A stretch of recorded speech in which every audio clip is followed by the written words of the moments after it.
हमारे साथ अब सीएसडीएस के प्रोफेसर संजय कुमार भी जुड़ गए हैं, उनका मैं रुख करूंगी, लेकिन पहले एक क्विक रिएक्शन प्रेम शुक्ला जी का ले लेते हैं। सीएम कौन, कमलनाथ के सामने क्यों मौन, ये वो सवाल थे जो लगातार चुनाव के दौरान बीजेपी से पूछे गए और बीजेपी के पास जवाब नहीं था। अब क्या यही नतीजों के बाद अगर बीजेपी जीतती है तो मुश्किल होने वाली है सवाल का जवाब देने में प्रेम शुक्ला जी? बिल्कुल नहीं। हमारा पार्लियामेंट्री बोर्ड और हमारा विधायक दल जो है वो मुख्यमंत्री का चयन कर लेगा, उसमें किसी प्रकार की मुश्किल नहीं आएगी। लेकिन क्या यह तय माना जाए कि जिस तरीके से शिवराज सिंह चौहान, उनको कमान नहीं दी गई तो फिर वो इस रेस से आउट है? अब इसी तरह पूछे तो राजस्थान में अशोक गहलोत को कमान नहीं दी गई तो उनको आउट मान लें। भूपेश बघेल को जो है छत्तीसगढ़ में मुख्यमंत्री पद का प्रत्याशी नहीं घोषित किया गया और जहां पर उनकी सरकार नहीं वहां घोषित कर दिया गया, तो इसका क्या मतलब है? भारतीय जनता पार्टी ने किसी प्रदेश में नहीं घोषित किया।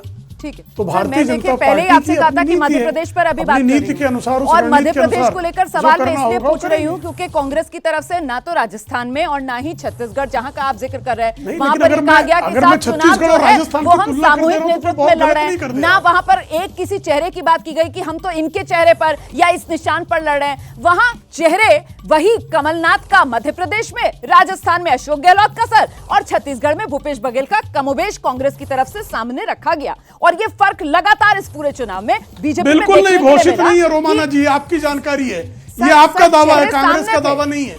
अच्छा ठीक है, आलोक जी से मैं जवाब दावा है, मैं आलोक जी से जवाब ले लूंगी। तो आलोक जी से जवाब ले लूंगी। तो हमारे मुख्यमंत्री थे ही ना सर, आप सही कह रहे हैं, लेकिन आप मुझसे बेहतर जानेंगे सर कि politics is a game of perception. और संजय जी बेहतर बता पाएंगे कि परसेप्शन के मामले में यहाँ पर बैठकर ऑफिशियल किसके नाम का अनाउंसमेंट हुआ, किसके नाम का अनाउंसमेंट नहीं हुआ, ये अलग सवाल हो जाता है। लेकिन परसेप्शन तो यही बना ना संजय जी इस पूरे चुनाव में कि बीजेपी जितने चुनावी राज्य हैं वहां पर किसी का चेहरा आगे नहीं रख रही है। प्रधानमंत्री नरेंद्र मोदी के चेहरे पर ही चुनाव लड़ रही है और कांग्रेस स्थानीय चेहरों पर चुनाव लड़ रही है। प्रोफेसर संजय कुमार, नहीं रुमाना, ये सिर्फ परसेप्शन नहीं है, ये तो हकीकत है।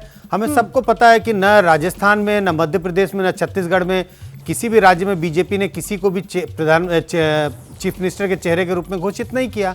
तो परसेप्शन, अगर परसेप्शन बना भी है तो उसका हकीकत से एक वास्ता है। हकीकत यही है रुमाना।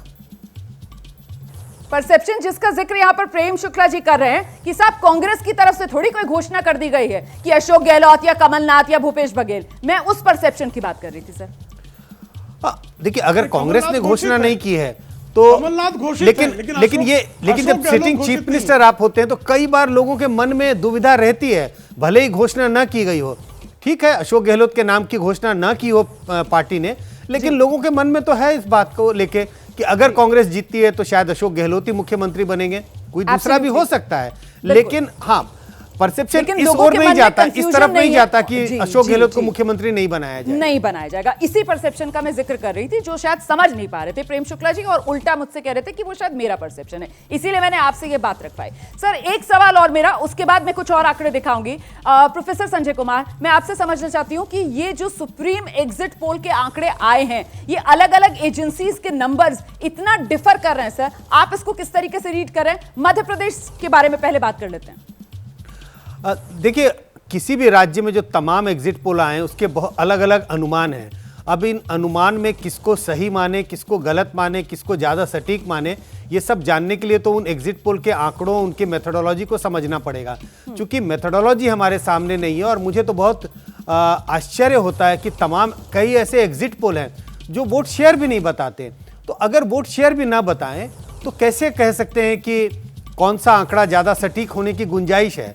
रुमाना, मैं एक उदाहरण के तौर पे कहता हूँ, आप डॉक्टर के पास जाएं और कहते हैं आपको बुखार है, और डॉक्टर ना थर्मामीटर लगाता है ना आपको बुखार बताता है और सिर्फ पर्ची पे लिख देता है ये दवाई खा लो, या ये कहता है कि आप बीमार हैं, तो आपको कैसा लगेगा? क्या आप कहेंगे कि वो अच्छा डॉक्टर है, आपको भरोसा होगा?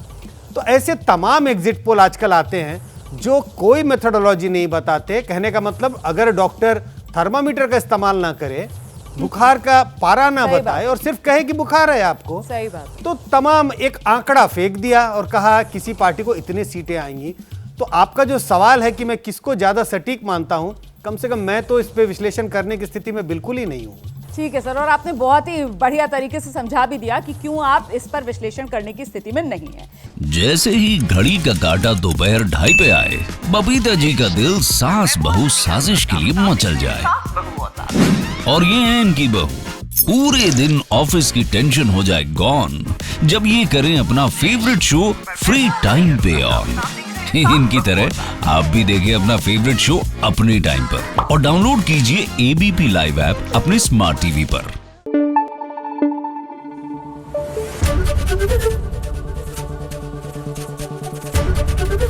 एबीपी न्यूज आपको रखे आगे।